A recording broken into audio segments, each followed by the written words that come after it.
Dante's Divine Comedy, Inferno, Canto XX. I remember them getting to the next layer of hell. Oh, with the hold on, there was that Pope stuck in the hole. That's Yep. right.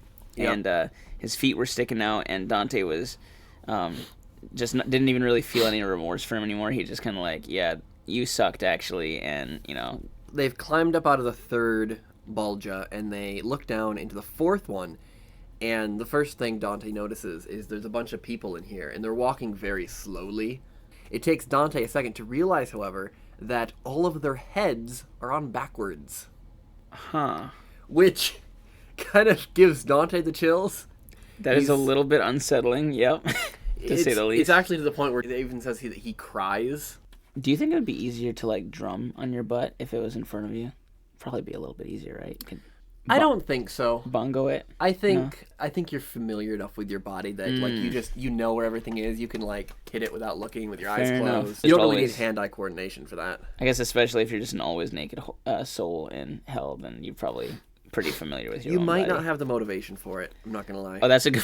That's a good point. Yeah, that's something you do in Purgatorio. You'll notice that I said Dante kind of cries to see the human form so disfigured.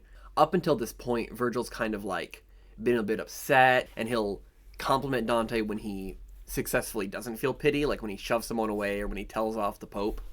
For the first time, Virgil actually comes out and like scolds Dante. He says to Dante, "Who is more arrogant within his soul? Who is more impious than one who dares to sorrow at God's judgment?" At this point, Virgil points down at a bunch of people who are down in this pit, and this Bolgia in particular is for fortune tellers and diviners. Basically people who try and use any method to look into the future and see farther than they were meant to see. He points into the Bolgia and he lists out, a bunch of people who are down here. You wouldn't recognize any of them, so they're kind of boring, so I'll just go over them really quickly. He mentions Amphiaraus, Tiresias, Aruns, Manto, Eurypyles, Michael Scott, Guido Bonatti, Dante, just a bunch of, random old names. Michael Scott. Yeah, so I thought this was kind of funny. From The Office. Probably not from The Office, I'm going to guess. Really? You don't think Dante watched The Office? No, I'm going to go on a limb and say not. But I find it so funny because I was reading through this on my own. I had no idea he was in here, and it just comes up. He's talking like, oh, there's a guy, and then he says, that other there, the one beside him with the skinny shanks, was Michael Scott, who mastered every trick of magic fraud, a prince of mountebanks. He must have been an actual figure then, right? An actual historical. Yes, Okay. So the Michael Scott mentioned here was an occult Irish scholar. One of the strangest things about this canto in particular is that it really is all that happens physically in the canto, is he just points in and points a bunch of people, and then they move on.